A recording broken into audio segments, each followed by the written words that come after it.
From the banks of the Allegheny, welcome to Film Bits, Sicario, Part 7. When last we left off, we were transitioning from the scene with Alejandro and Kate in the bathroom, and let's pick it up right there to the next scene.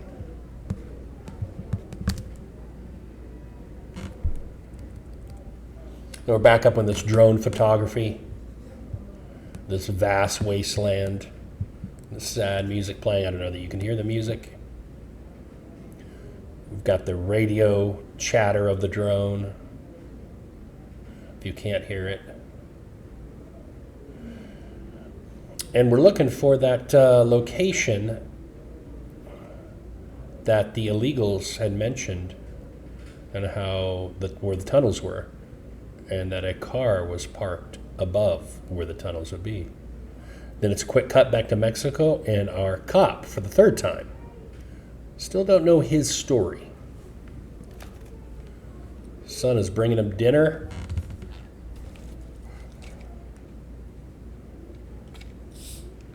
Or breakfast, I guess. Looks pretty good.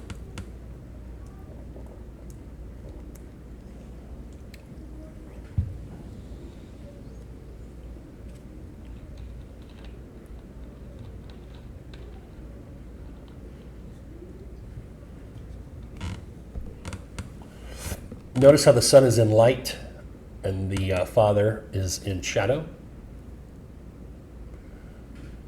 Shot there shows his shotgun, which was right next to his bed while he was sleeping. He's going to go out and play with his son. Son's eyeing the shotgun, which is probably why we went wide here, to set that up.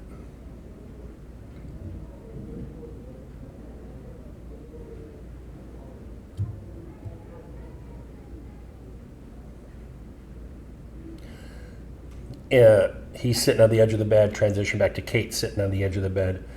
We've had a couple of those transitions from the last scene with the dancing into the apartment with Kate and her assassin.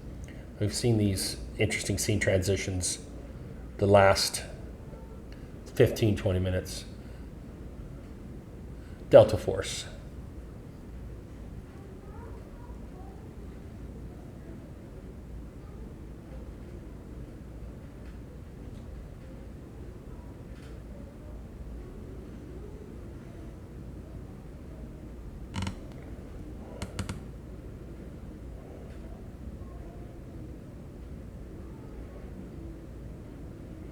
Look at Alejandro being all nice and comforting. Yeah, Reggie's like, yeah, whatever, man. What is going on here?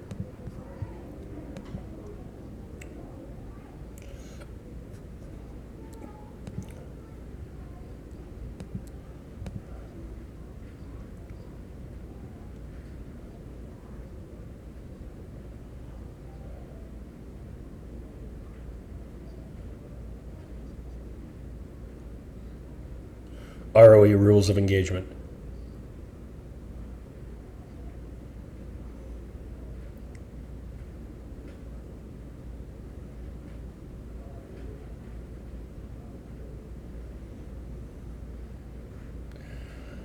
Notice he says he'll discuss rules of engagement later.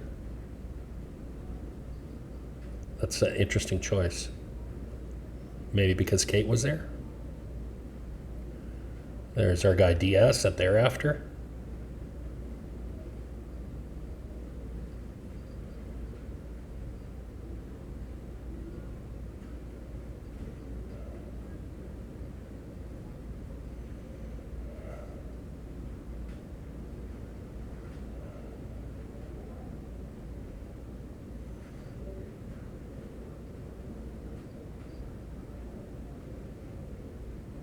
There it is.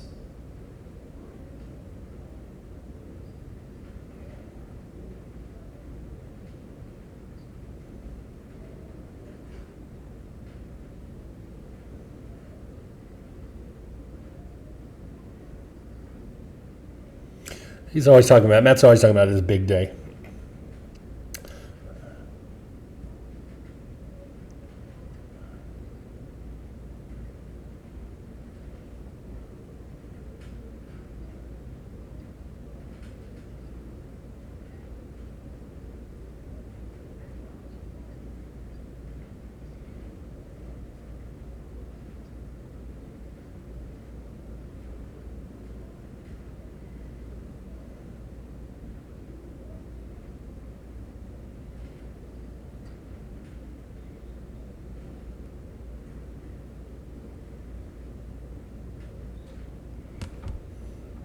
Picking up with this drum beat, back to our formation of our black trucks.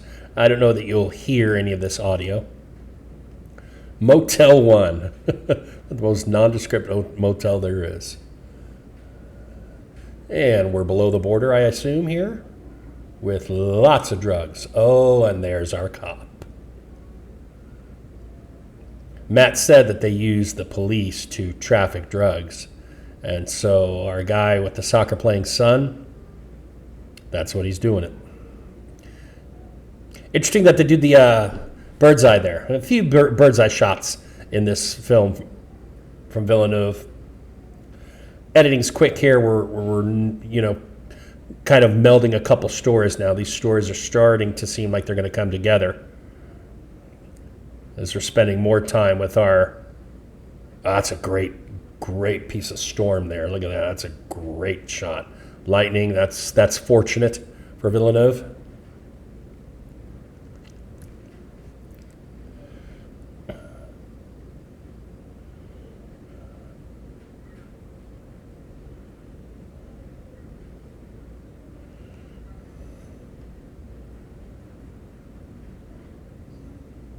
Pretty exciting, huh?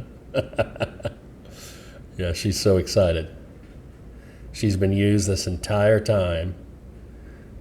Yeah, she maybe should listen to Reggie. Just walk away. But another great, by the way, another great composition. Villeneuve using everything that the background is giving him, that the natural environments are giving him.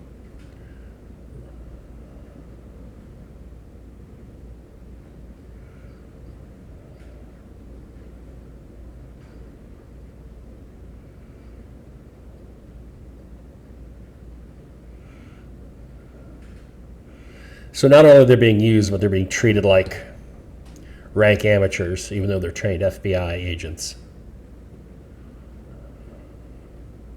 Of course, that's a lot different than being special ops.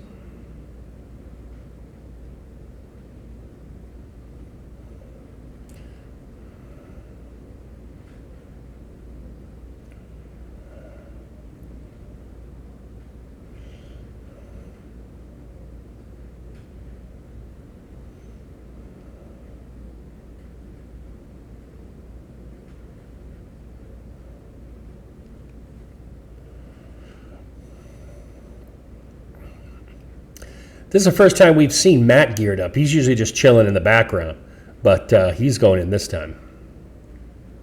We know he's CIA. Don't know what's up with Alejandro, though, because Alejandro's from Mexico. No, sorry. He's from Colombia. They call him Medellin. So what his role is here, we still don't know. All the players are in place. All the secrets are out in the open. A little bit of mystery still around Alejandro.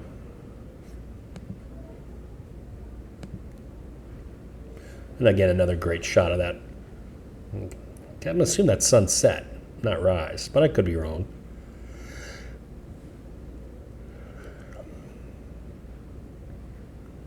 Yeah, with the crickets and stuff and the ambient noise, we're going to call it sunset. Villeneuve switches to the goggles vision, what these guys would be seeing.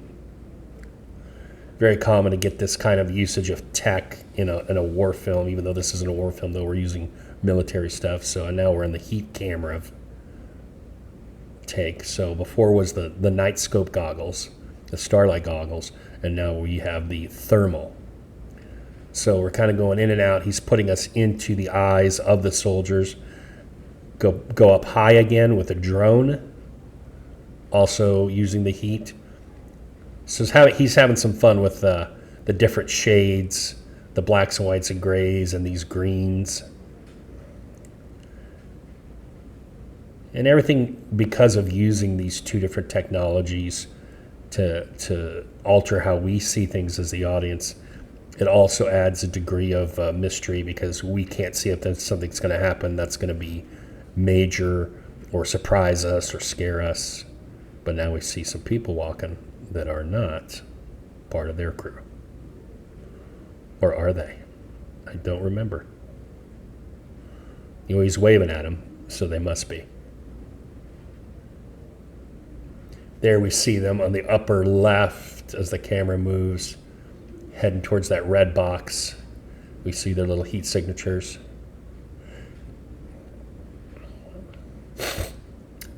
Alpha and Bravo. So yeah, there were two different groups. At this point, it's not important of knowing who is who outside of in case one of the people we're close to, something bad should happen to them. We know the objective. We know who they are. And it's just a matter of them getting to that objective and the tension that's being built to get there.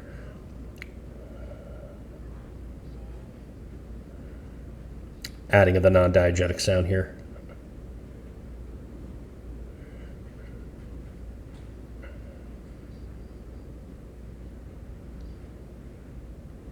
Oh, that means you get to shoot anyone you want. And notice how Reggie looked back at Kate, because if he had said the rules of engagement in the room, he knew he would have had a fight. But saying them now, right here, by when they're going to get into the heat of things, there's nothing that Reggie or Kate can do except walk away. And they're this far in. They're not going to walk away. Matt is a master manipulator. Or at least that's how I read him.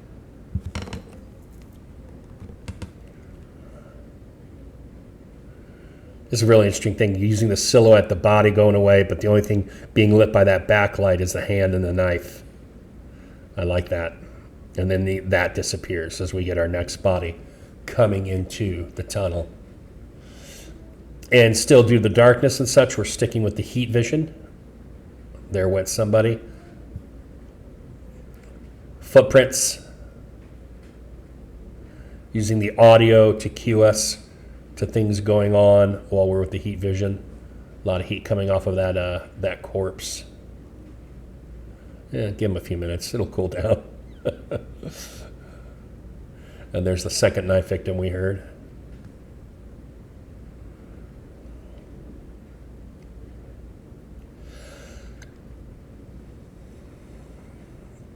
And this is that same music / diegetic sound that we heard down in Mexico too. That boom. I don't know if you guys are hearing it, so I want to let you know that that's what's going on here as well.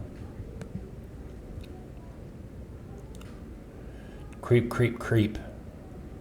Villeneuve taking his time with this, not moving us fast.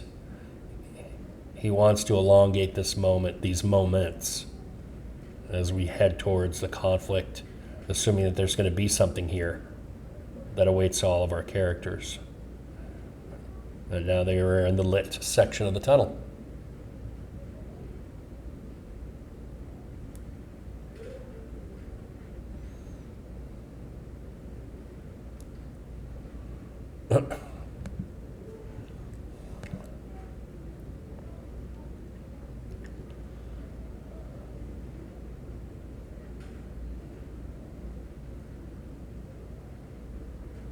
So we've gone from a green and black and white and gray to a kind of goldish color with the lighting here.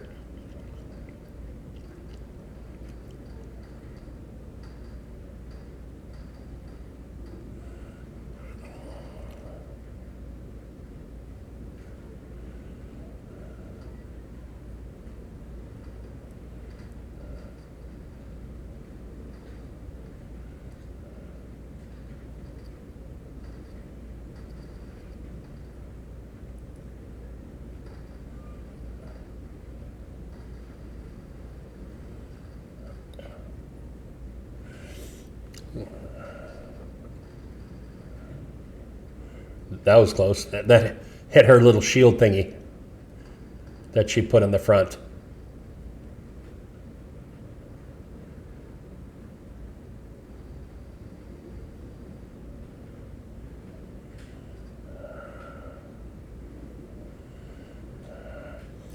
Decided to ditch that for the favor of the pistol. We'll pause right here as we get ready to cut out of this scene and into somewhere new. All right, so basically that entire scene was just a trip into the tunnel. We got a few cutaways with the Mexican cop, but it was all about that penetration and that slow build to the penetration to where now we're in the midst of the firefight. This is it for part 7. 2 parts to go. How is this all going to end? It's going to be fun, I'll tell you that. We'll see you next time. Take care.